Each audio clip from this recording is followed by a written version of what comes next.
কলকাতা দাদা কুকে আপনাদের সকলকেই স্বাগতম। বাংলাদেশ থেকে যে সমস্ত ভাই বোনেরা দেখছেন তাদেরকে আমার সকলকে আসসালামু আলাইকুম এবং আমার কলকাতাবাসীকে শুভেচ্ছা। আমি টমেটোর চপ বানানোর জন্য দেখুন কিছু পরিমাণ আমি টমেটো নিয়ে নিয়েছি এবং টমেটোর যে ভাগটা থাকে, যেখানে ডাটির ভাগটা, সেই জায়গাটা আমি এইভাবে কেটে নিচ্ছি এবং চাকুর সাহায্য নিয়ে টমেটোর যে ভেতরে পানিটা থাকে অর্থাৎ জলটা থাকে, রসটা, সেটাকে আমি বের করে নিচ্ছি। আপনারা বন্ধুরা একটু দরকার পড়লে আঙুলেরও ব্যবহার করতে পারেন, কারণ ওর ভেতরে সম্পূর্ণ যে টমেটোর রসটা থাকে সেটা আপনাকে এভাবে বের করে নিতে হবে। দেখুন বন্ধুরা, আমি আঙুলের ব্যবহার করছি, আপনারাও করবেন। এভাবে করে যদি নেন তাহলে কি হয়, টমেটোর যে মধ্যখানে যে গর্তটা হবে, যেটার মধ্যে আপনি যেভাবে যে কোনো পুর ভরবেন, সেক্ষেত্রে আপনার সুবিধা হবে।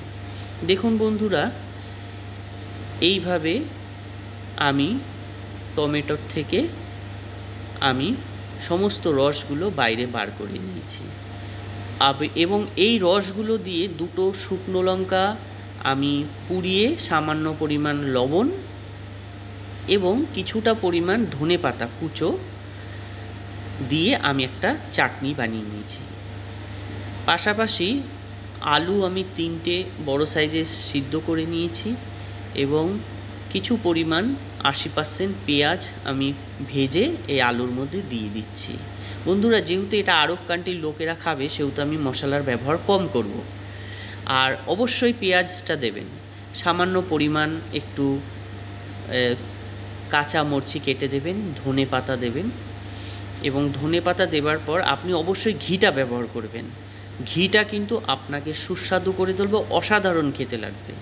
তাহলে এই ঘি আর অবশ্যই পেঁয়াজ এইরকমভাবে ভেজে আর ধনে পাতা অবশ্যই দেবেন, তাহলে আপনার চপটা অত্যন্ত পরিমাণে স্বাদের হয়ে উঠবে। দেখুন বন্ধুরা, আমি বিনা মশলায় দ্বারাই এইভাবে আলুর পুরটা বানিয়ে নিয়েছি। আপনারাও চাইলে এর মধ্যে ভিন্ন ভিন্ন মশলা ব্যবহার করতে পারেন।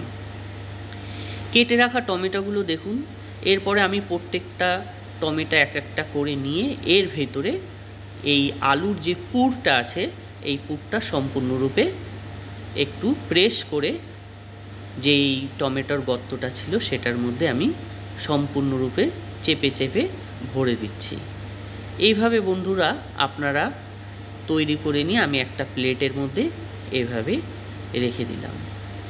যেহেতু আরব কান্ট্রির লোকেরা মশলা খায় না, এরা হোয়াইট খানা বেশি পছন্দ করে, আপনি আপনার পুরটা বানানোর জন্য যেভাবে আপনার স্বাদ হবে মশলা ব্যবহার করতে পারবেন। পরবর্তীকালে আমি এটার মধ্যে 400 গ্রামের মতো বেসন নিয়ে নিচ্ছি এবং সামান্য পরিমাণ লবণ এবং কিছুটা পরিমাণ আমি কালো জিরে এর মধ্যে ব্যবহার করব। কালো জিরের ফ্লেভারটা খুব সুন্দর হয়, আপনারাও ব্যবহার করবেন।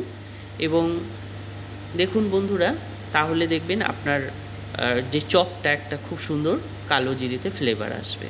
এইভাবে আমি পানি দিয়ে, ঠান্ডা পানি দিয়ে, নর্মাল পানি, এইভাবে আমি ব্যাটারটাকে বানিয়ে নিয়েছি। এইভাবে বন্ধুরা আপনারা ব্যাটারটাকে বানিয়ে নেবেন এবং ব্যাটারে এক একটা করে ডুবিয়ে গরম তেলের মধ্যে দেখুন বন্ধুরা আপনারা ছেড়ে দেবেন এবং আস্তে আস্তে করে ফ্রাই করবেন। বেশি একটা ফায়ার দেবেন না, না হলে আপনার এটা জ্বলে যাবে এবং হালকা হালকা একটা কালার দেখবেন, ফ্রাইড যে কালার হয় ঠিক এই কালারটা আপনার সামনে চলে আসবে। বন্ধুরা, এবার একটা কেটে আমি 2 টুকরো করে আপনাদের দেখাচ্ছি এবং এভাবে আপনারা পরবর্তীকালে প্লেটে সার্ভ করতে পারবেন। ভিডিওটিকে অবশ্যই শেয়ার, লাইক, কমেন্ট করবেন এবং নতুন নতুন রেসিপির জন্য আপনারা অবশ্যই ফলো করবেন। সকলেই ভালো থাকবেন।